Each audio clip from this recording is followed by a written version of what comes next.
그건 그런 뜻이 아니에요. 그 뜻 강좌 22번째 시간을 시작하겠습니다. 제22강의 제목은 산상수훈에 대한 오해와 진실입니다. 산상수훈 참 중요한 예수님의 가르침, 그 가르침이 집대성되어 있는 거죠. 마태복음 5장에서 7장 사이에 주님의 가르침을 마태 선생님이 잘 모아 놓으셨습니다. 그 말씀이 너무 귀하고 보배스러워서 우리가 산 위에서 가르치신 빼어난 교훈 혹은 보물 같은 교훈, 그래서 산상수훈, 산상보훈 이렇게 우리가 부릅니다. 근데 문제는 이 세상 사람들도 그렇고 우리도 그렇고 우리 기독교도 그렇고 이 산상수훈에 대해서 좀 오해하는 면이 있습니다. 우리는 흔히 이 산상수훈을 기독교의 윤리대강령이다, 이 속에 기독교 윤리의 핵심이 들어있다, 이제 그런 이야기들을 많이 합니다. 그럴만하죠. 왜냐하면 우리가 잘 아는 대로 너 원수를 사랑하라, 오른뺨을 때리면 왼뺨을 돌려대라, 그리고 황금률, 남에게 대접받고 싶은 대로 너희가 먼저 남을 대접해라, 이런 이제 기독교의 독특한 가르침들이 이 산상수훈에 나오지요. 그래서 여기에 기독교의 윤리가 예수님의 입을 통해서 이렇게 우리에게 전달된 것이다, 이렇게 우리가 생각하는 경우가 있습니다. 하지만 그건 너무나 단편적인 이야기입니다. 이 산상수훈의 뿌리가, 그 바탕이 무엇인지 알고 예수님의 그 윤리들을 봐야지, 그 윤리가 곧 산상수훈이라고 생각하면 큰 오해가 생깁니다. 그런데 그런 경향이 좀 있는 것 같아요. 이 산상수훈을 얘기하는 이제 여러 가지 설교나 가르침을 보면 간디 얘기를 하시는 분들이 꽤 있어요. 인도의 마하트마 간디가 뭐 훌륭한 사람이죠. 하지만 그분이 산상수훈을 좋아했는데 나는 예수는 좋아하지만 예수 믿는 사람은 안 좋아한다, 그런 얘기하면서 산상수훈에 있는 것처럼 살지 않아서 그렇다, 뭐 이런 식으로 얘기하는 것을 꼭 인용을 하는데, 이건 산상수훈에 대한 해석을 왜 힌두교 신자한테 맡기고 있는 건지 참 이해가 안 가요. 그 사람은 산상수훈의 근본을 모르는 겁니다. 이번에 최근에는요, 불교의 대해 스님이라는 또 비구니께서 이 산상수훈이라는 영화를 만들었어요. 그래서 거기다가 엉뚱하게 신학생들을 거기다가 동굴에서 토론하는 모습으로 등장시켜서 이 불교식 불의사상, 너와 내가 남이 아니다, 뭐 이런 식으로 해서 종교 통일을 이루려는 그런 주제로 산상수훈이라는 엉뚱하게 불교 영화로 이 산상수훈이 나오기도 했습니다. 제가 조금 인터뷰한 내용을 보니까 그 스님은, 또 그 비구니께서는 전혀 또 성경 공부를 안 하셨다고 스스로 얘기를 해요.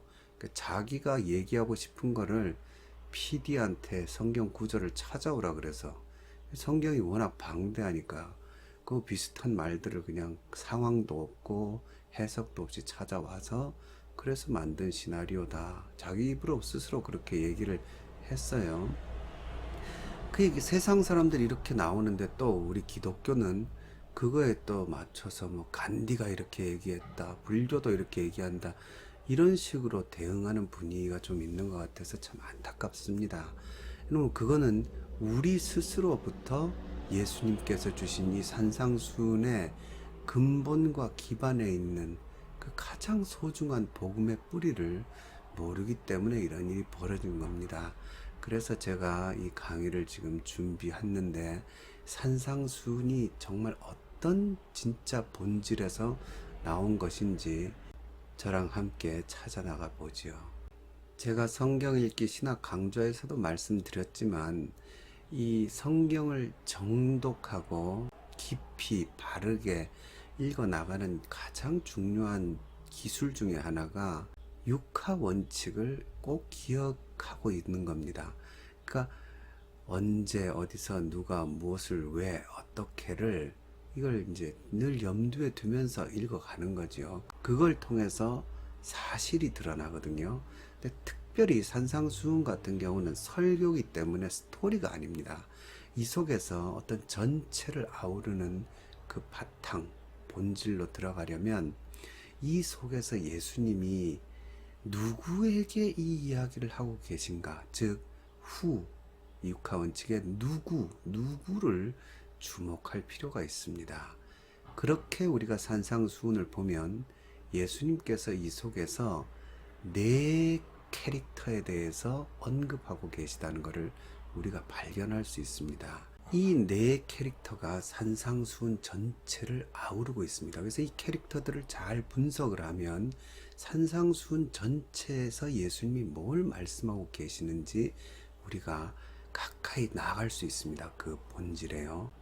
제일 먼저 가장 뚜렷하게 보이는 캐릭터부터 보면요, 산상수훈에서 예수님은 이방인이라는 캐릭터를 이야기하고 계십니다. 이 이방인이라는 등장인물은 우리가 흔히 바울서신에서 이방인도 구원을 얻는다 할 때 그런 긍정적인 캐릭터를 얘기하는 게 아니라 유대인적인 관점에서 어떤 버려진 존재, 그러니까 우리식으로 말하면 외부 인물, 바깥에 있는 인물들, 버려진 존재들, 이제 구제불능자들, 이런 느낌이 이 이방인 안에 들어있거든요. 사실 이 산상수훈이 천국에 대한 이야기입니다. 우리가 잘 알듯이 산상수훈의 시작이 팔복이잖아요. 팔복의 시작이 심령이 가난한 자는 복이 있나니 천국이 저희 것입니다. 이렇게 시작하죠. 그리고 마지막 여덟 번째도 의를 위하여 박해를 받은 자는 복이 있나니 천국이 저희 것입니다. 천국의 주인공들, 그 하늘나라의 자녀들에 대한 이야기입니다. 그렇기 때문에 이방인이라는 이 뉘앙스는 그 하늘나라의 바깥에 있는 사람들을 얘기합니다.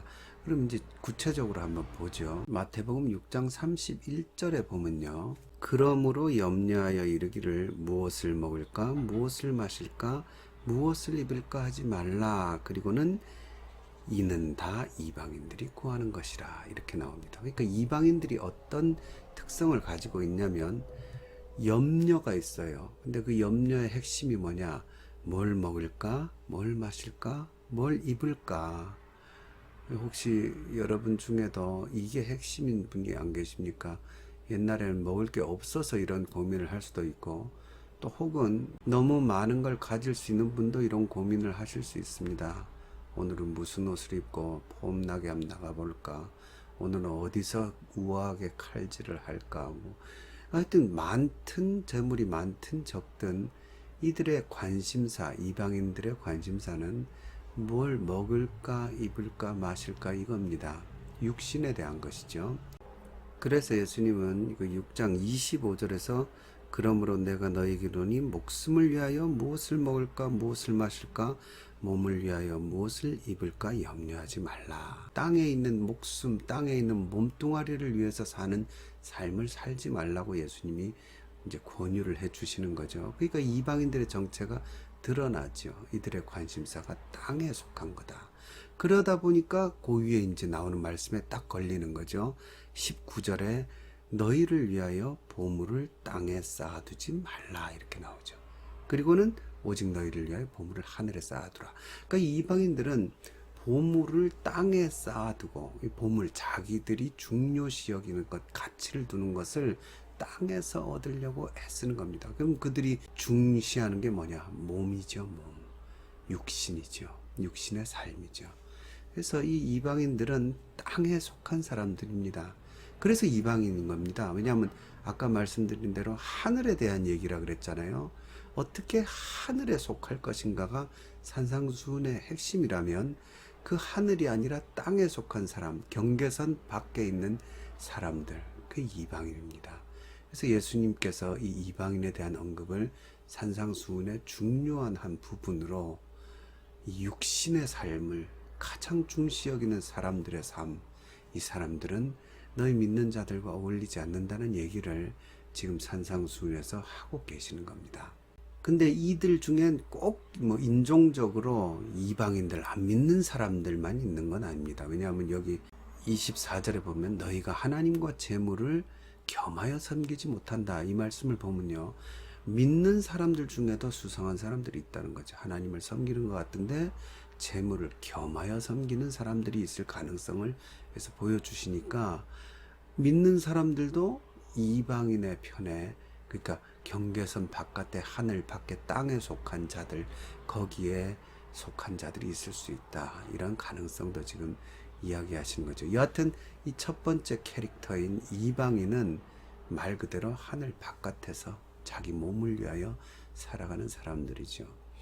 자, 두 번째 캐릭터는요, 외식하는 자가 등장합니다. 또렷이 등장하죠. 마태복음 6장 전반부에 나오는데요. 사람에게 보이려고 그들 앞에서 너희 의를 행하지 않도록 주의하라.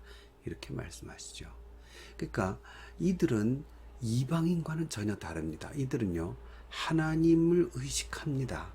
하나님의 율법을 의식해요. 그래서 하나님을 잘 믿는 것 같죠. 그렇지만 그들의 주된 관심사는 이방인들이 자기 몸, 그게 주된 관심사였듯이 이들은 사람의 칭찬이 주된 관심사입니다. 그래서 이 사람들은 하나님을 잘 믿고 율법을 열심히 지켜요. 서기관과 바리새인들 얘기하는 겁니다.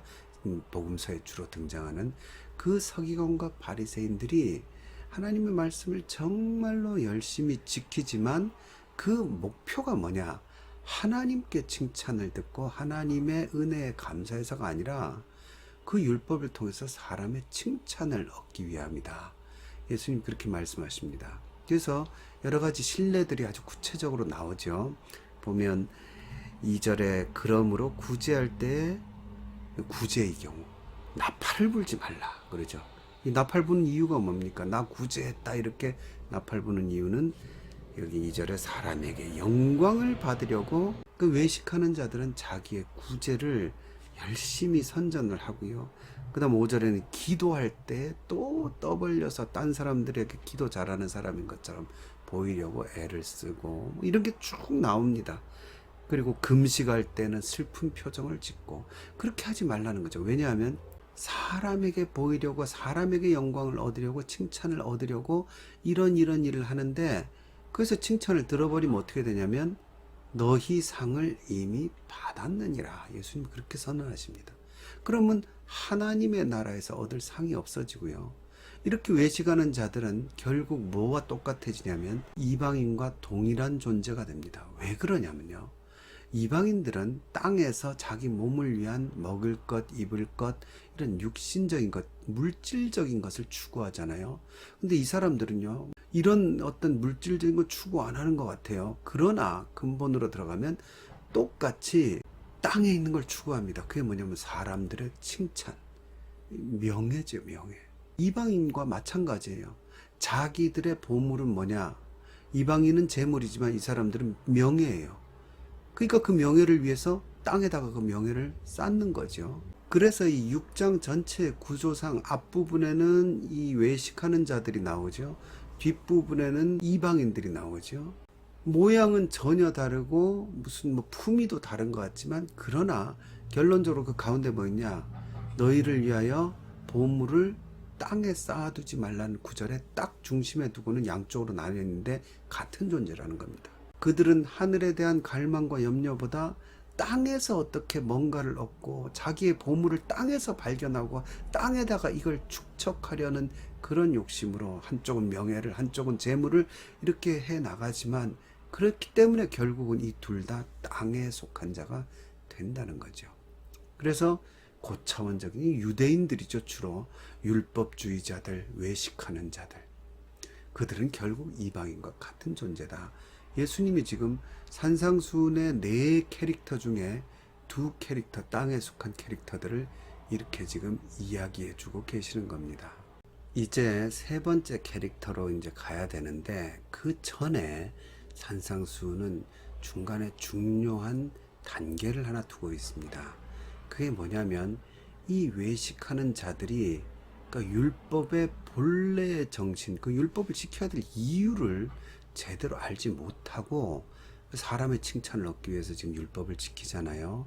그렇기 때문에 예수님께서 율법에 대한 정확한 해석을 지금 우리에게 주고 계십니다. 이 산상수훈의 중요한 부분을 5장에 나오죠. 5, 6, 7장 중에 6장에서 지금 외식자들과 이방인들에 대한 2캐릭터를 봤다면 이 5장에서 예수님께서는 율법의 정체를 지금 본질과 근본 정신을 설명을 해주고 계세요.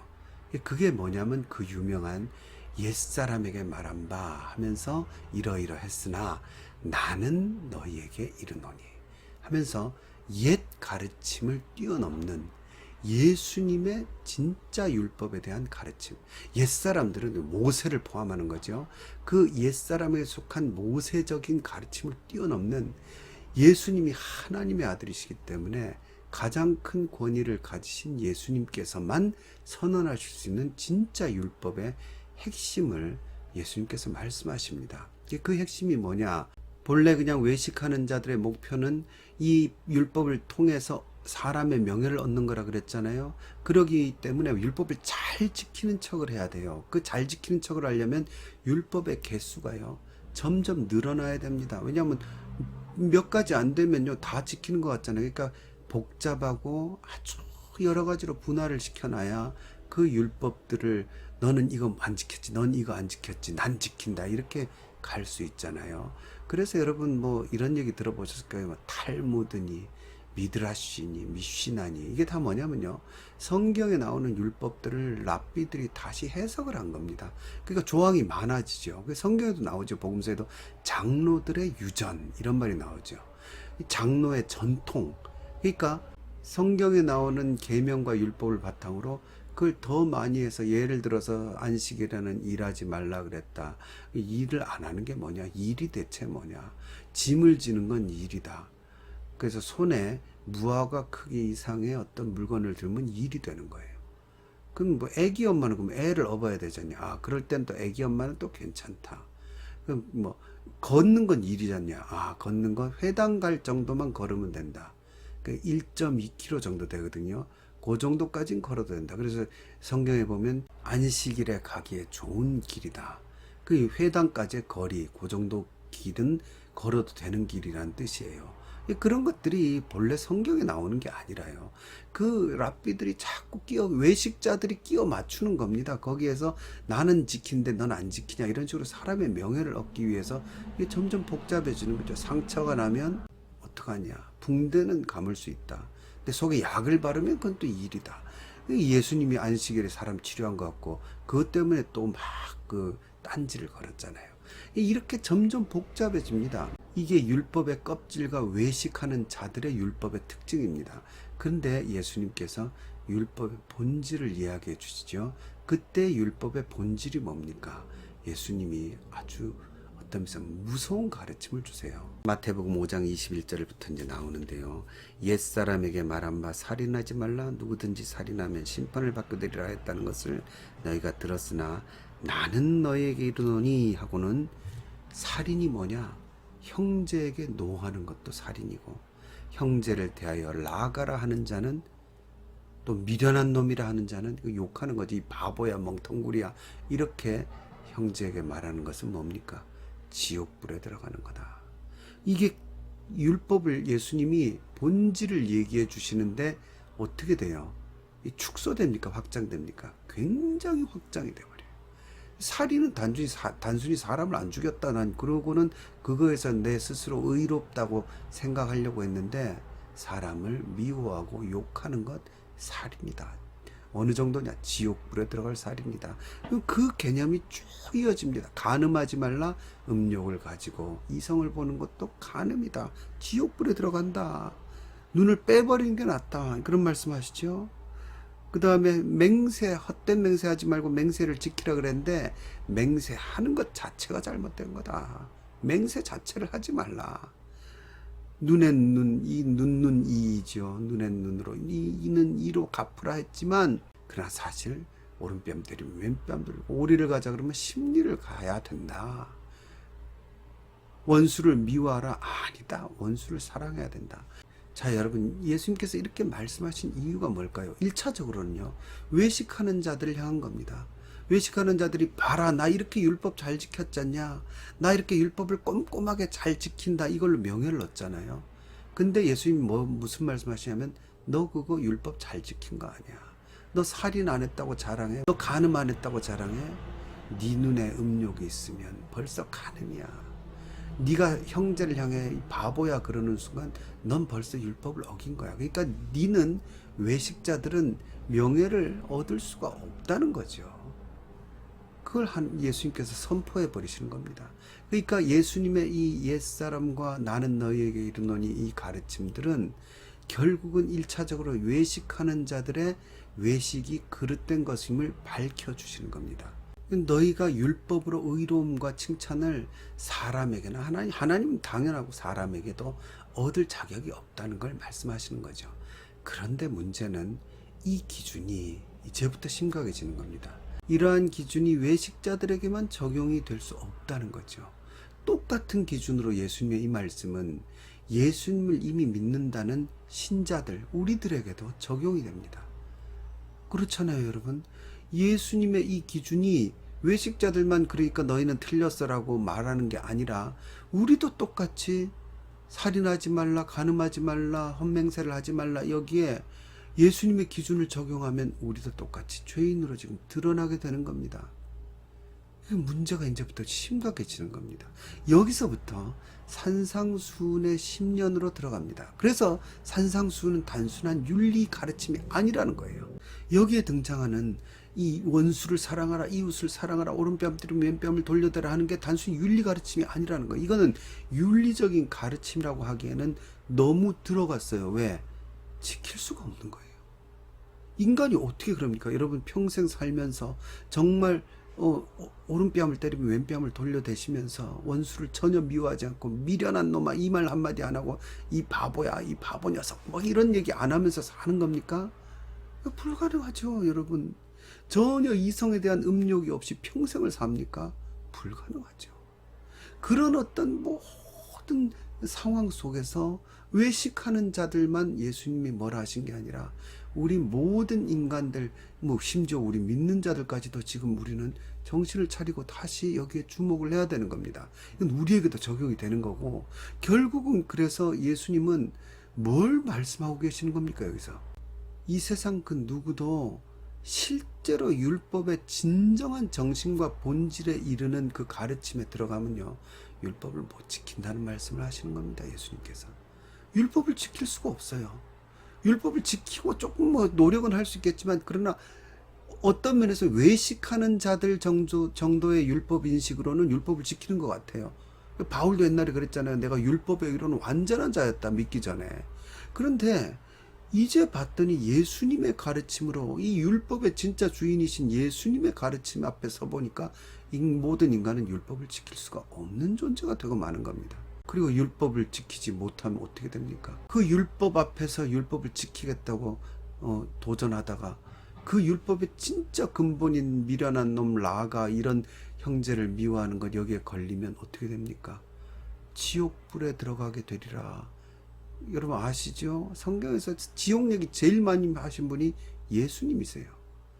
지옥불에 들어가는 운명을 지금 예수님께서는요 산상수훈에서 결정해 주고 계시는 겁니다.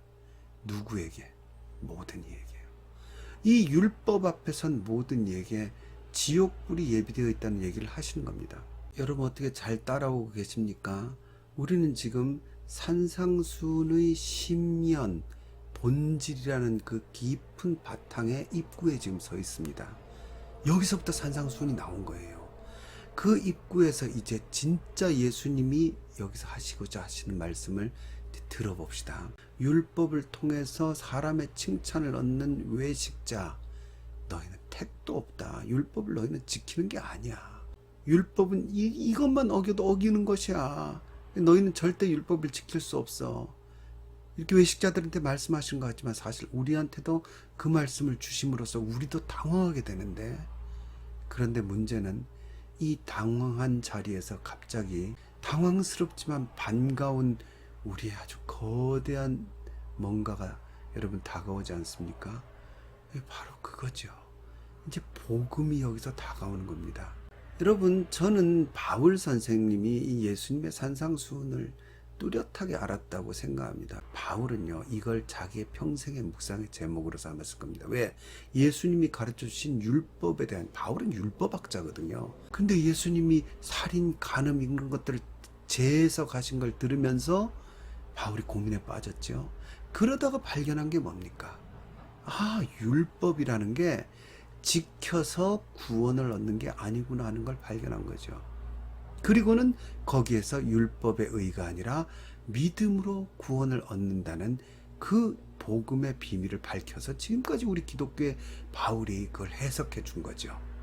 그 사도 바울의 로마서나 갈라디아서에 중심적으로 나오는 복음의 가르침이요, 어디서 시작된지 감이 잡히시죠?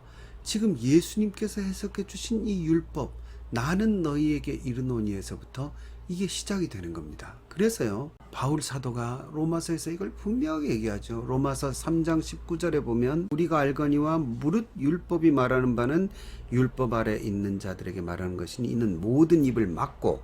율법의 기능이 뭡니까? 예수님 말씀하신 것대로 적용하면요, 살인, 간음 이런 거 적용해 보십시오. 모든 입이 딱 막히죠. 외식자들뿐 아니라 모든 세상 사람들이 다 입이 막히는 겁니다. 여기에 누가 살인 안 한 자고 누가 간음 안 한 자고 누가 제대로 이웃을 사랑한 사람이겠습니까?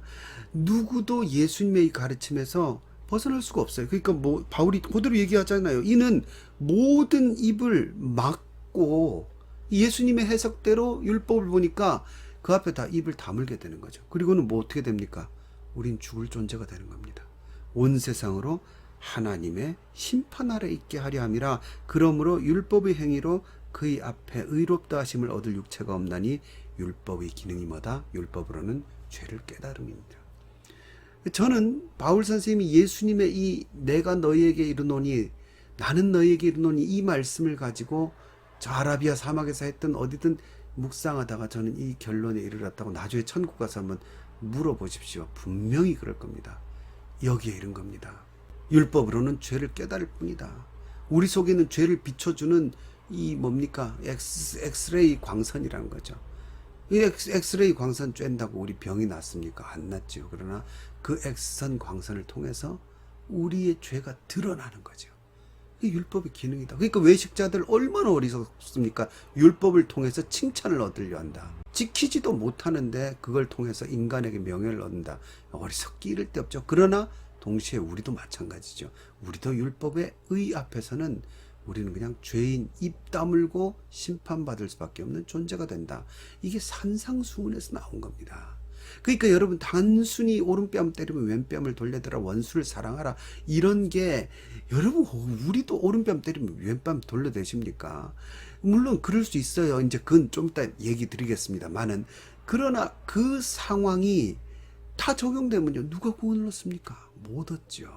예수님은요, 그러한 것을 우리에게 가르쳐 주시면서 외식자뿐 아니라 모든 세상으로 입을 막고 심판 아래 있게 하는 것이 이 산상수훈의 가르침에서 시작이 되었다는 거죠. 그래서 결국 바울은 어디로 갑니까? 바울이 깨달은 것이 복음의 비밀을 율법을 통해서 깨달은 게 뭐냐면, 이 율법이 아니라 믿음으로 구원을 얻는다. 이 믿음으로 얻는 의, 이거에 대한 깨달음을 가져서 우리에게 지금 기독교의 핵심 복음이 주어진 거죠. 그래서 28절에 보면, 로마서 3장 28절에 그러므로 사람이 의롭다 하심을 얻는 것은 율법의 행위에 있지 않고 믿음으로 되는 줄 우리가 인정하노라. 믿음으로 우리가 의롭다함을 얻는다. 이 기독교의 가장 중요한 복음이 드디어 이제 우리에게 주어지는 겁니다. 그러니까 예수님의 그 산상수훈 가르침 앞에서 우리가 당황하고 곤란하게 되어서 이제 우리는 심판받을 수밖에 없나, 어떻게 이 살인과 음욕과 맹세와 이런 어떤 그 일예지요, 모든 율법에 적용되는 근본 정신으로 들어가면 우리가 죄인으로 심판받을 수밖에 없구나 하는 그 가운데에서 마태복음도 나오죠. 많이 나오진 않지만, 많이 안 나오는 것도 제가 이유를 좀 이따 설명하겠습니다만은, 예수님이 뭡니까? 우리를 위하여 대속의 제물이 되셔서 우리를 구원하신 거죠. 복음 아닙니까? 그걸 믿는 자가 구원을 받는 거죠. 그러한 복음의 은혜와 비밀이 드디어 우리에게 주어지게 되는 것. 그 출발선이 이 마태복음의 산상수훈에 있었다는 거죠. 제가 이쯤 말씀을 드리면 아마 요새 책을 좀 읽으시고 어떤 신학의 트렌드를 좀 따라가시는 분들은, 아이고 오 목사가 저 모르는 소리 하고 있네, 요새는 그렇게 얘기 안 하는데, 이렇게 말씀하실지 몰라요. 그 이른바 세관점 학파들, 뭐 이피 샌더스부터 무슨 제임스 던, 특히 이제 뭐 톰 아저씨라는 톰 라이트, 한국에서도 굉장히 인기가 좋아서 사람들이 뭐 톰 라이트 하는데, 저는 이 사람들이 굉장히 뜬금없는 사람이라고 생각합니다. 그래가지고 우리가 흔히 아는 이 바울의 이신칭의 율법이 아니라 믿음으로 의를 얻는다, 그거에 대한 부분을 약화시켜 마치 불교의 소승불교, 대승불교처럼 우리를 좀 더 큰 관점으로 이제 가자, 뭐 이런 건데, 저도 그걸 잘 알고 있습니다. 그 사람들이 지금 얘기하는. 하지만요, 그렇게 되면 예수님의 십자가의 의미가 너무 축소가 돼요. 그들의 핵심의 이야기가 뭐냐면, 예수님을 믿으면 하나님의 심판에서 면제되는 게 아니라 유보적 칭이다, 뭐 이러면서 나중에 그 행함으로써 언약의 백성인지 아닌지 그걸 이제 행함으로써 다시 증명을 해야 된다. 쉽게 말해서 또 심판을 받아야 된다 이거예요. 믿는다는 사람들도. 물론 어떻게 표현하냐에 따라서 다르지만, 그러나 그게 참 뜬금없는 얘기고, 그걸로 제가 보기에 톰 라이트는 그냥 순수한 성경학자로서 이런 거 발견했습니다 이렇게 내놨으면 그의 의견은 충분히 참고할 만한 내 가치가 있지만, 사람은 야망이 있는 것 같아요. 종교 개혁자가 되고 싶은 것 같아요. 여하튼 이처럼 믿음으로 구원을 받고 율법으로는 죄를 깨닫게 된다는 그 내용이 이 산상수훈의 예수님 말씀에서 시작이 된 거예요. 그리고 바울이 그 속에서 복음의 비밀을 깨달아서 성경을 우리에게 전해 주었죠. 그런데 또 한 가지 재밌는 거는요, 그러기 때문에 예수님께서 율법으로 죄를 깨달을 뿐이라 이렇게 말씀하시는 건까지는 여기서 우리가 발견할 수 있어요. 그런데 바울은 그리고는 그러니까 오직 믿음으로 구원을 얻는다 이렇게 나와야 되는데, 산상수훈에는 그 부분이 안 나와요. 그 이유는 곧 말씀을 드리겠습니다. 그런데 그 부분이 안 나오는데 왜 그 부분이 바탕에 있는지 알 수 있냐면요, 그 부분을 뛰어넘은 다음 단계가 나옵니다. 그 부분에 대한 언급을 최대한 줄이고 다음 단계로 넘어간 거예요. 그게 뭐냐면 마태복음 5장 17절입니다. 내가 율법이나 선지자를 폐하러 온 줄로 생각하지 말라. 자, 여러분, 갑자기 뜬금없이 이 말씀이 나오죠. 예수님께서 지금 율법 속에 있는 본질을 드러내심으로써 모든 사람이 율법을 제대로 지킬 수 없다는 말씀을 하셨잖아요. 그러면 그 다음에 뭐가 나와야 되냐면, 그러기 때문에 오직 믿음이다 이 얘기가 나와야 되는데, 그 얘기가 살짝 가려져 있고요. 그 다음에 그 얘기가 나오면 뭐가 나오겠습니까? 그러면 율법은 소용없다는 거냐, 사람들이 그럴 거 아니에요. 그러니까 예수님이 그 단계 믿음 얘기는 안 하셨는데 그 다음 단계가 나온 겁니다. 내가 율법이나 선지자를 폐하러 온 줄로 생각하지 마라. 이건 뭐냐면, 아니, 예수님을 향해서 어떤 사람들이 그러면 당신은 율법을 폐하러 온 거요? 율법과 선지자 성경 말씀을 폐하러 온 거요? 이렇게 얘기하는데 예수님이 그게 아니야 이렇게 말씀하시는 겁니다. 그러니까 이신칭의에 대한 얘기는 이미 하셨고요, 믿음으로 구원 얻는다는 말씀을 하셨어요. 그 왜 믿음이란 얘기를 많이 안 하셨냐는 제가 좀 이따 말씀드리겠습니다만은, 그 믿음으로 구원을 받는다고 하니까 사람들이 아니 그럼 당신 율법과 선지자를 폐하러 온 거요? 이렇게 이제 따지는 겁니다. 그랬더니 예수님이 No, 내가 폐하러 온 게 아니라 완전하게 하려 온 거다. 천지가 없어지기 전에는 율법의 1.1획도 결코 없어지지 아니하고 다 이루게 된다. 그 완전하게 된 진짜 예수님의 가르침 속에서 율법은 이루어지는 것이다. 그러니까 율법이 없어졌다고 말하지 마라 이렇게 이야기를 하시는 거예요. 근데 이 상황이요, 기가 막히게 바울의 상황에서도 그대로 나옵니다. 바울이 율법은 죄를 깨닫게 하는 것이다, 우리를 심판대 앞에 세우는 것이다, 율법에 의로는 아무도 의롭다함을 얻을 수 없다, 그렇기 때문에 율법이 아니라 믿음으로 구원받는다 그렇게 가르쳤죠. 예수님을 통해서 깨달은 겁니다. 이것이 복음입니다. 톰 라이트는 이것이 복음이다 하고는 엉뚱한 소리를 써놨던데, 이게 복음입니다. 이게 진짜 우리의 복음입니다. 근데 이 복음이 전파되니까 바울 시대에도 사람들이 이런 반응을 보인 거예요. 또 같은 반응입니다. 그럼 율법 지킬 필요가 없는 거네, 율법은 그럼 이제 소용이 없는 거네 이렇게 하는 겁니다. 그래서 로마서 5장 20절에 보면, 율법이 들어온 것은 범죄를 더하게 하려 함이라, 그러나 죄가 더한 것에 은혜가 더욱 넘쳤다. 그러니까 율법의 기능이 다시 언급이 되죠.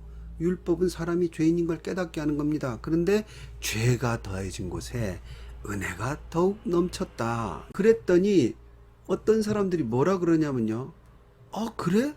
죄가 더해진 곳에 은혜가 더하니까, 아까 예수님의 경우가 같은 겁니다. 죄가 더해진 곳에 은혜가 더해졌으니까 이제 죄에 거할수록 은혜가 더 큰 은혜를 받는 거네. 그러면 이런 말을 하기 시작한 겁니다. 사람들이.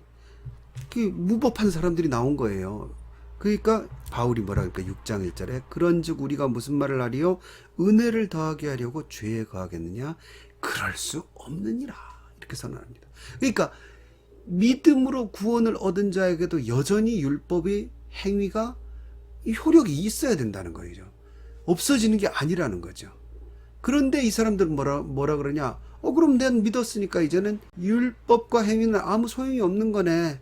믿음으로 다 구원받았으니까 되는 거네. 이렇게 주장하는 사람들이 바울 시대도 있었고, 더 소급해서 지금 산상수훈을 통해서 예수님 뭐라 그러십니까? 율법 너희가 지킨다고 웃기지 마라. 이렇게 지킬 수 있어? 율법으로는 의롭다함을 못 얻어. 예수님 먼저 말씀하신 거예요. 그 다음에 내가 너희 대속물로 왔다. 섬김을 받으려 함이 아니라 섬기려 하고 많은 사람에게 대속물이 되려고 오셨다고 예수님 선언하셨죠. 그러니까 예수님 믿어야 된다는 거예요. 그랬더니 예수님 당시에도 똑같이 바울과 똑같이 뭐라고 사람들이 하냐면 그럼 당신 율법을 파괴하러 온 거네. 율법 이제 지킬 필요 없네. 이렇게 얘기를 하니까 예수님이 뭐라 그러십니까? 내가 율법이나 선지자를 폐하러 온 줄로 생각하지 말라. 폐하러 온 것이 아니라 완전하게 하려 합니다. 율법의 1.1획도 결코 없어지지 아니한다. 예수님 하신 말씀이에요. 어떻습니까, 여러분? 예수님의 경우가 그대로 바울에게도 이어진 거예요. 그러니까 이러한 상황은요, 지금도 이어집니다. 예수님 믿으면 모든 죄를 다 용서받았기 때문에 우리는 이제 행위는 필요가 없다. 말로 그렇게 하는 사람은 요즘 시대는 잘 없지만 속으로 그렇게 생각하는 사람들은 여전히 많은 것 같아요. 막 교회에서 사고를 치고 못된 짓을 하고 했던 그 많은 교회 지도자들이 맨날 다윗 얘기하면서요. 많은 사람들이 다윗 좋아하지만 저는 다윗을 썩 그렇게 좋아하지 않아요. 다윗보다 요나단이 훌륭하죠. 근데 어찌됐든 다윗 이야기하면서 맨날 와가지고 자기 구원받았다, 자기 용서받았다 그러잖아요. 밧세바 얘기하면서. 근데 어찌됐든 간에 이처럼 속으로는요 구원파들이 많아요. 여전히. 그게 뭐냐? 행위가 중요하지 않다고 은연중에 생각을 하는 거예요. 그 예수님이 주신 그 복음에서 그걸 복음을 이용해 먹는 쪽으로 가는 겁니다. 그래서 난 죄지었지만 나 금방 용서받았어. 용서를 자기가 자기한테 하는 겁니까? 하나님이 하시고 그 피해를 입은 상대 대상이 하는 거죠. 근데 스스로 그런 식으로 가면서 이 은연중에 뭐라고 했냐? 율법을 폐기하고 있는 거예요. 그거에 대해서 예수님과 바울이 그럴 수 없느니라. 내가 율법을 폐기하러 온 줄 아느냐? 율법 1.1획도 폐기할 수 없다. 이렇게 지금 예수님이 말씀하고 계신 거죠. 그러니까 여러분 바울의 이신칭의 사상이요. 그러니까 톰 라이트나 얘들이 정신을 차려야 되는 게요. 이 예수님의 사상에서 나온 거라는 거를 모르는 거예요. 그 바울의 어떤 상황과 유대 선교, 이방 선교 여기서 자꾸 이걸 이야기하는데 그 이전에 바울이 예수님 사상에서 이걸 깨달아서 가지고 온 거고 바울이 전한 게 이게 먼저 전해진 거예요. 상황보다 이게 먼저 전해졌다는 거죠.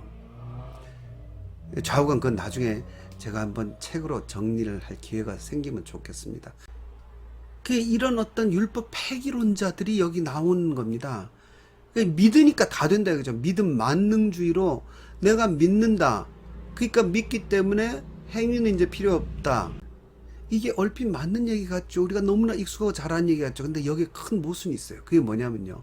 이 믿는다는 것이 진짜로 믿는 것에 이르려면, 그러니까 믿는다. 그냥 입으로 한번 고백하고 믿는 게 아니라 정말 참된 믿음으로 들어가려면요.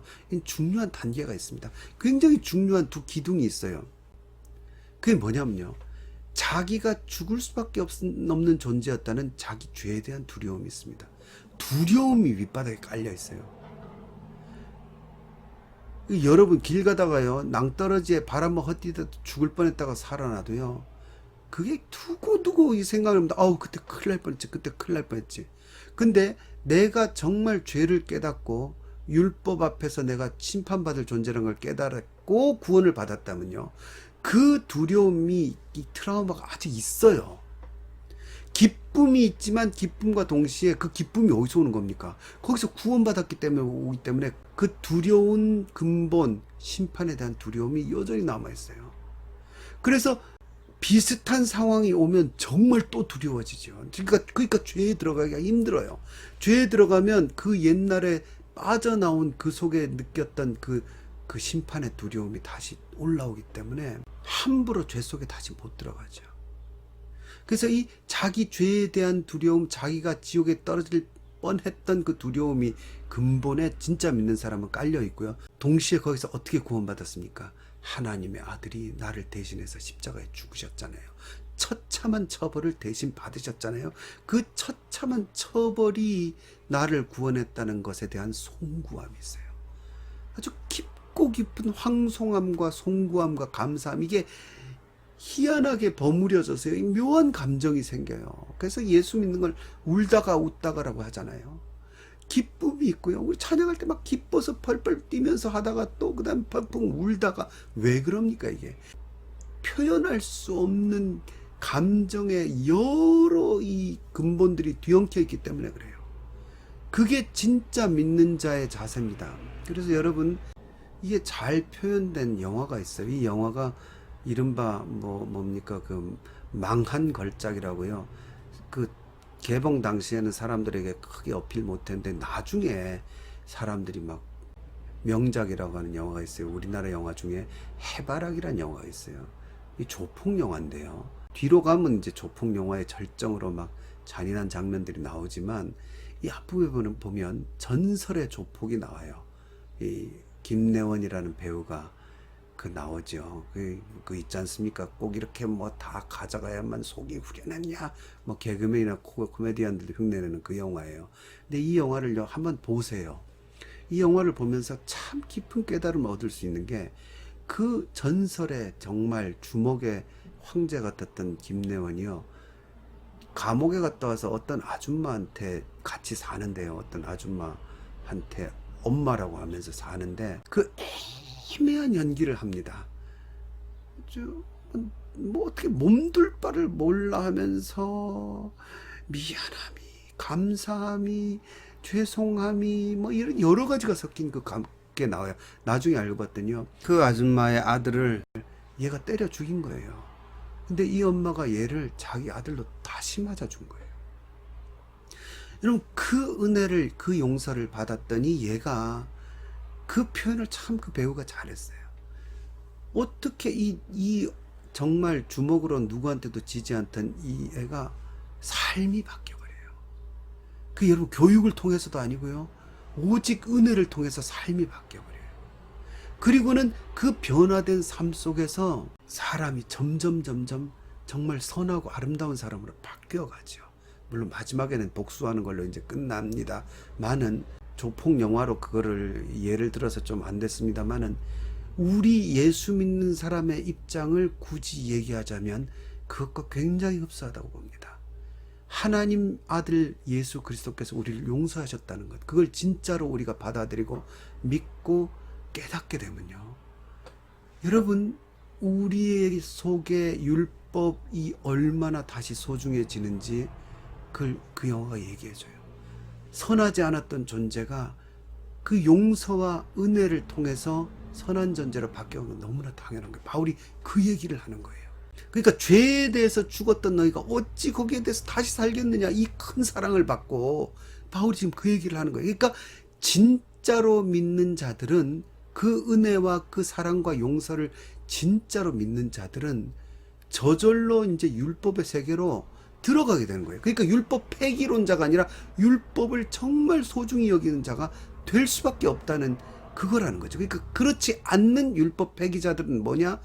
안 믿는 사람이란 게 결국은 입술로만 믿지 실제로는 안 믿는 가짜 신자라는 거죠.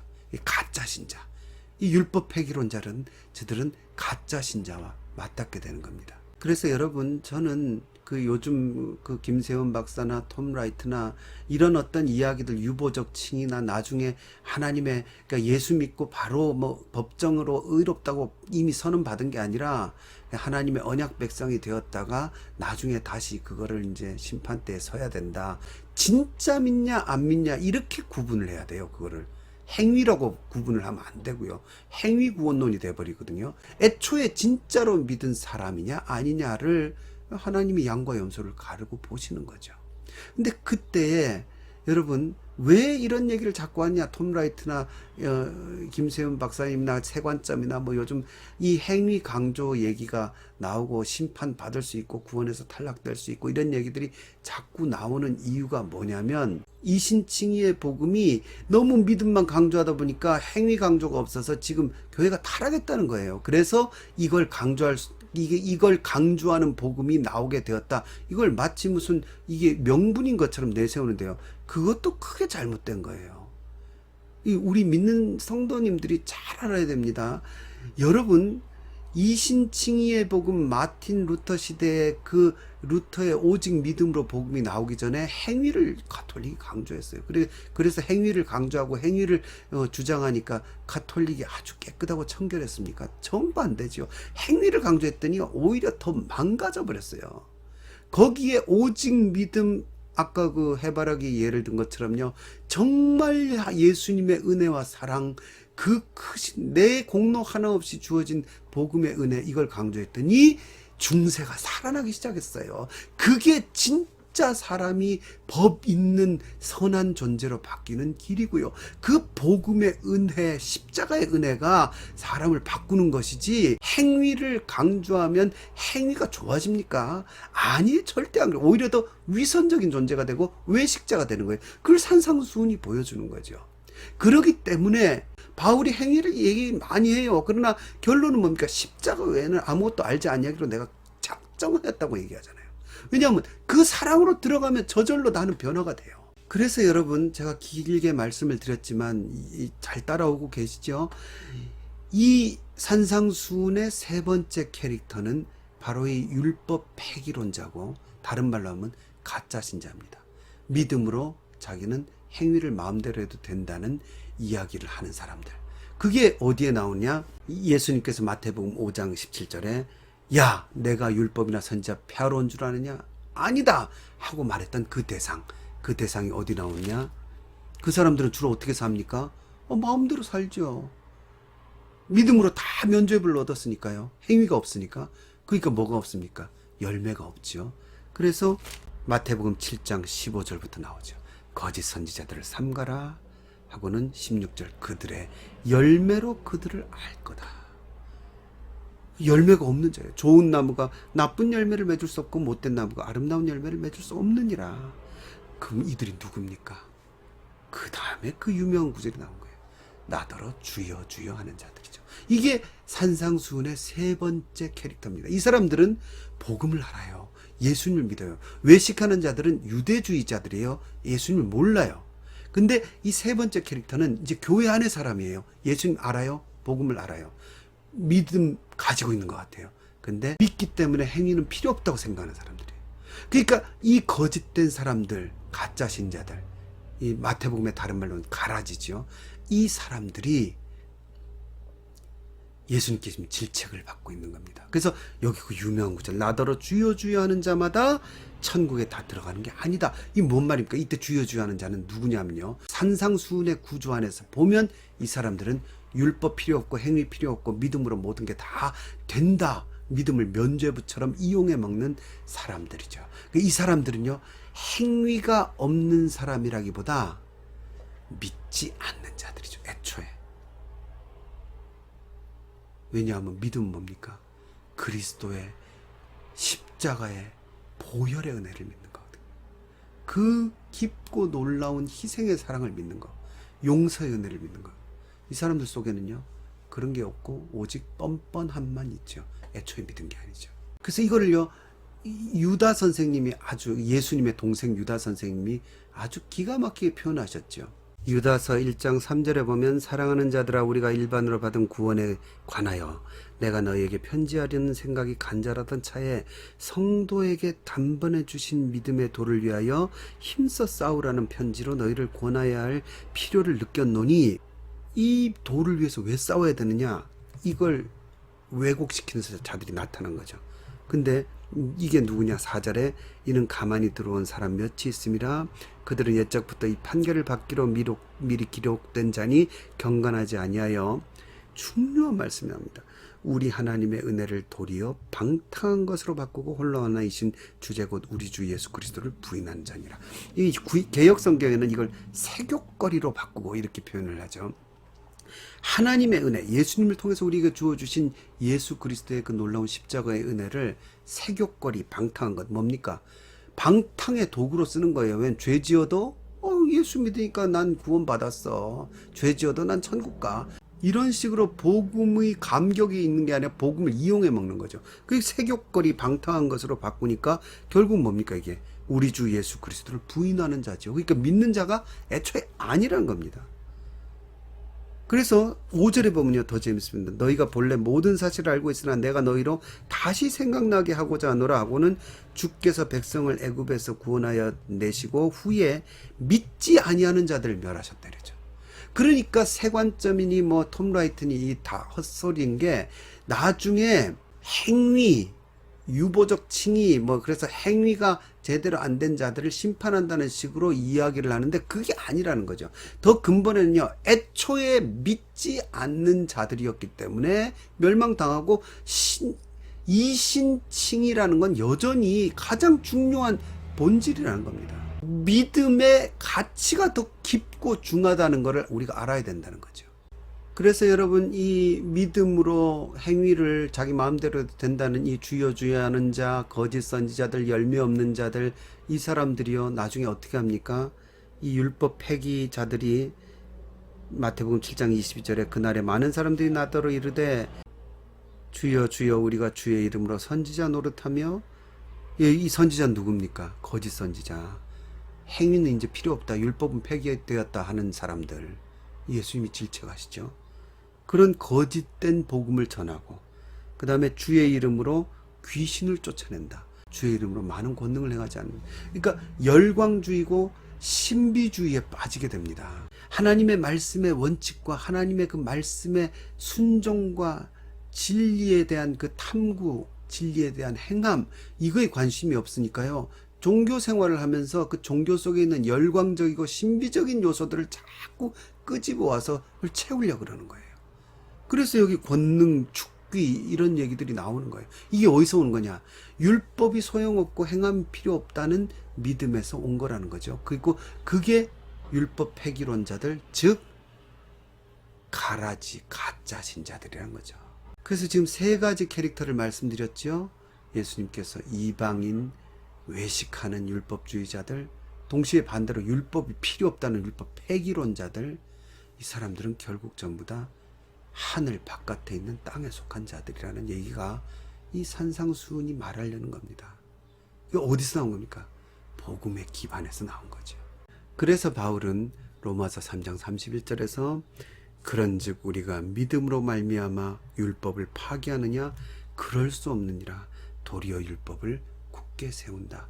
진짜 믿음은 율법을 굳게 세울 수밖에 없죠. 왜? 하나님이 주신 법이니까요. 그걸 뭐 100점을 맞냐 90점을 맞냐 이런 기준이 아니라는 거예요. 이제부터 하는 율법은요, 하나님이 이 율법을 기뻐하시기 때문에 내가 하나님께 받은 은혜가 감사하고 하나님께 어떻게 하든지 조금이라도 더 아름다운 존재가 되기 위한 마음에서 진심으로 지키기 시작하는 율법, 이게 율법을 세우는 존재가 되는 거죠. 그러니까 진정한 신자는 율법을 세워나가죠. 그래서 바로 이 하늘 아버지를 기쁘게 하려는 자들, 이것이 이 산상수훈의 주인공들, 마지막으로 등장하는 하늘 아버지의 자녀들, 이 바로 산상수훈에 나오는 네 번째 존재요 주인공들입니다. 그래서 이들은요 하나님을 아버지라고 부릅니다. 하나님을 아버지라고 부르는 장면이 여러 개 나오죠. 뭐 대표적으로 주기도문에도 하늘에 계신 우리 아버지여 나오고요. 그러니까 이 하늘 아버지의 자녀들이 등장하는 겁니다. 이 사람들은 하나님을 아버지라고 부르고 가치관이 하늘에 있고, 왜? 하나님이 우리에게 은혜를 주셨으니까요. 예수 그리스도를 통한 그 은혜를 받았기 때문에 오직 땅에 보물을 쌓는 게 아니라 하늘에 보물을 쌓고요. 그들은 관심이 하나님을 어떻게 하면 기쁘게 해드릴까에 관심이 있습니다. 어떻게 하면 하나님의 이 어마어마한 은혜에 정말 요만큼이라도 어떤 누가 될까 두려워하면서 어떻게 조금이라도 하나님의 은혜에 참여하는 그런 존재가 될까, 이걸 염려하면서 살아가는 진정한 천국의 자녀들이고요. 여러분, 그러기 때문에 이들은 율법을 세웁니다. 그리고 이때 세우는 율법은 우리가 아는 구약의 조항들 이런 것들이 아니라요. 이제부터 예수님이 말씀하신 그 본질의 율법으로 들어가는 겁니다. 그래서 다시 처음에 말씀드린 원수를 사랑하고 이웃을 사랑하고 황금률 이야기가 이 과정을 거쳐서 나오는 겁니다. 그러니까 간디나 이 사람들이 불교 대해 스님이나 이런 사람들이 산상수훈을 얘기하는 게 아니에요. 그들은 아무것도 알지 못한 상태에서 그냥 껍데기만 얘기한 거죠. 이 속에서 나오는 순종이 진정한 순종이라는 거죠. 그래서 이 율법을 세워나가면서 이 사람들은요, 팔복의 사람이 되는 겁니다. 왜 팔복의 사람이 되느냐? 지금까지 말씀드린 거의 구조 속에서 이 하늘 아버지의 자녀의 입장에 서서 이제부터 보십시오. 예수 그리스도 앞에 송구함과 감사함이 뒤섞여 엉켜 있는 이 기이한 은혜 속에 율법의 의로는 구원을 못 받는다는 식으로 표현하신 살인, 간음 이런 계명들이 다 어떻게 됩니까?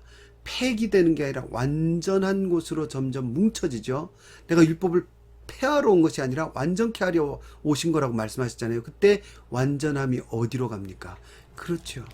점점 이웃을 사랑하는 이웃 사랑으로 갑니다. 그러면서 정점을 찍는 게 황금률이죠. 마태복음 7장 12절에 그러므로 무엇이든지 남에게 대접을 받고자 하는 대로 너희도 남을 대접하라. 우린 여기에 집중하는데요. 그 다음이 중요합니다. 이것이 율법이요 선지자니라. 내가 율법과 선지자를 폐하러 온 것이 아니다. 완전케 하려 합니다. 그럼 완전한 게 뭐냐? 여기 나오는 황금률이죠. 무엇이든지 남에게 대접을 받고자 하는 대로 너희도 남을 대접하라. 먼저 이웃을 사랑하고 먼저 이웃을 챙겨가는 삶 속에서의 이 실천, 여기에 이 율법의 완성에, 율법과 선지자의 완성에 예수 믿는 사람은요, 왜냐하면 예수님이 우리한테 먼저 이렇게 해주신 것이잖아요. 예수님이 주신 사랑을 우리도 흉내내기 위해서 애쓰죠. 근데 여러분, 예수님의 우리에게 주신 그 용서와 은혜, 그걸 느끼면서 우리도 이렇게 살아야지 하고 이제 예수님의 율법을 세우는, 주님의 새 가르침의 율법을 세우는 사람이 되는데, 여러분, 그럼 외식하는 자랑 뭐가 다릅니까? 외식하는 자들은 나 이만하면 이만큼 했어, 이런 자기 만족감이 있고 성취가 있어요. 근데 예수님을 믿는 사람들은요, 이게 없어요. 뭘 어떻게 해도, 얼마나 많이 해도요, 서기관과 바리새인의 의보다 훨씬 더 많이 해도 나 쟤들보다 더 많아 이렇게 할까요? 아니죠. 하나님 보시기에 너무나 죄송하고 송구스럽죠. 그러니까 어떻게 됩니까? 심령이 가난해지죠. 뭘 해도 주님께 부족하다는 느낌으로 사는 거죠. 하나님을 향해서는 그렇습니다, 여러분. 그래서요, 당신이 날 구원하셨잖아, 그러니까 난 이제 구원 받았잖아, 이렇게 하나님을 향해서 말하는 건요, 진짜 못할 말을 하는. 그러니까 이게 이 신학자들이, 신약학자들이 잘못 알고 있는 게 그거예요. 하나님을 향해서는 할 말과 못할 말이 있어요. 사람을 향해서 할 말과 못할 말이 또 따로 있죠. 제가 지금 구상하는 책의 그 가제가 할 말과 못할 말이에요. 그걸 구분해서 볼 줄 알아야 돼요. 하나님 앞에서는 두렵고 떨림으로 우리 구원을 이루는 자세가 먼저죠. 그래서 마음이, 심령이 가난하죠. 하나님, 난 아직도 부족해요. 그러다 보니까 어떻게 됩니까? 두 번째 복, 애통하게 되죠. 하나님, 난 왜 이 모양입니까? 하나님 앞에 조금이라도 내게 주신 은혜만큼 살고 싶은데 주님, 난 왜 이 모양입니까? 하면서 가슴을 치는 애통이 있죠. 그리고는 언제나 주님의 그 의로운 길에 서고 싶은 마음에 어떻게 됩니까? 의에 줄이고 목마른 자가 되죠. 이렇게 팔복이 풀려나가는 겁니다. 그리고는 그 주님의 율법, 주님의 율법을 세워가는 그 길에 진짜 복음을 깨닫고 믿는 자로서 살아가다 보면 내 삶 속에서 고통과 핍박이 올 때 어떻게 됩니까? 내 속에 불평이 나오는 게 아니라 이 속에서도 주의 은혜가 더 크다는 걸 몸으로 증명하고 그걸 참고 견디고 의를 이루어가지요. 그러니까 팔복이 어디로 갑니까? 의를 위하여 핍박을 받은 자가 복이 있다는 거죠. 그러니까 이 모든 진짜 믿는 자세, 이 진짜 믿는 자들을 얘기하는 거예요. 가짜로 믿는 게 아니고 진짜로 믿는 자들의 자세, 그들에게 뭐가 주어집니까? 하나님의 자녀라 일컬음을 받을 것이다. 천국이 저희 것입니다. 이게 산상수훈의 핵심이라는 겁니다. 그리고 이 하늘 자녀들의 구별된 새 율법, 구별된 새로운 가치관, 그 놀라운 깨달음의 공동체, 참다운 깨달음, 진정 믿는 자들의 심령에서 나온 깨달음, 그 깨달음의 근원이 뭐냐? 바로 이 산상수훈이라는 거죠. 물론 바울도 이 사상에 함께 심취하여 복음의 비밀을 우리에게 드러내주고 바울 서신을 하나님의 영감으로 써서 우리에게 전해주신 거지요. 그래서 여러분, 저나 여러분이나 예수님을 잘 믿는 사람이 되어야 됩니다. 예수님을 진짜로 믿는 사람이 되어야 될 줄로 믿습니다. 가짜나 가라지가 아닌 진짜 믿음의 사람들이 어떤 사람인지를 보여주시는 게 바로 이 산상수훈입니다. 그래서 여러분, 아까도 말씀드렸지만 왜 그럼 산상수훈에는 이 믿음, 나를 믿으라, 이신칭의의 그 핵심인 율법으로는 죄를 깨달을 뿐이니까 나를 믿으라 하는 분야가 적으냐? 마태복음 전체, 복음서 전체에 좀 적어요. 이게 전에도 한 말씀드린 적이 있는데요. 그 이유는 간단합니다. 그 부분을 강조하면 가짜로 믿는 사람들이 봐라, 내 말이 맞지, 믿음이 중요해, 믿음으로 모든 게 다 해결돼, 이렇게 나올까봐 그 부분은 축소한 거예요. 그 부분을 얘기하면 율법 폐기론자들의 기세 어깨에 힘이 들어갈까봐 그 부분을 줄여준 거죠. 그리고는 오히려 새 주님의 율법을 세우는 자로서의 진짜 열매 있는 사람들, 이 사람들을 강조해 준 거죠. 그래서 여러분, 그 율법 폐기론자들을 예수님 뭐라 그러십니까? 마태복음 7장 23절에 그때 내가 그들에게 밝히 말하되 내가 너희를 도무지 알지 못하나니 불법을 행하는 자들아 내게서 떠나가라 그러죠. 불법. 이 불법이 아노미아인데요. 이거는 무법을 얘기합니다. 그 율법을 어기는 게 아니라 율법 자체가 없는 걸 얘기해요. 그 율법 폐기론자들이죠. 이 사람들, 혹은 이 사람들의 가르침에, 이 사람들이 무법한 가르침에 귀가 솔깃한 아주 초신자들, 그 사람들이 함부로 헛된 믿음 속에 들어갈까봐 마태복음을 비롯해서 복음서에는요, 바울 서신에서 말하는 것만큼 이신칭의에 대한 가르침이 적지, 오히려 대신에 십자가를 져야 된다고 해야죠. 그래서 뭡니까? 이거는요, 새신자나 초신자용 교재가 아니에요. 복음서는요, 복음의 비밀을 알고 난 사람들 다음 단계, 아니 더 깊은 최상위 단계죠. 지도자반 교재예요. 주님과 함께 죽을 수 있는가, 이 단계를 논하는 사람들이 교재가 복음서라는 거죠. 그들이 바로 하늘아버지의 자녀들이죠. 그러므로 여러분, 우리 모두가 하나님의 이 귀한 은혜를 진실로 깨닫는 진실한 믿음의 사람이 되어서 하나님의 나라의 법도 안에서 거하기를 기뻐하는 참된 신자, 진정한 산상수훈의 사람들이 되어야 될 줄로 믿습니다. 오늘은 여기까지 하겠습니다. 감사합니다.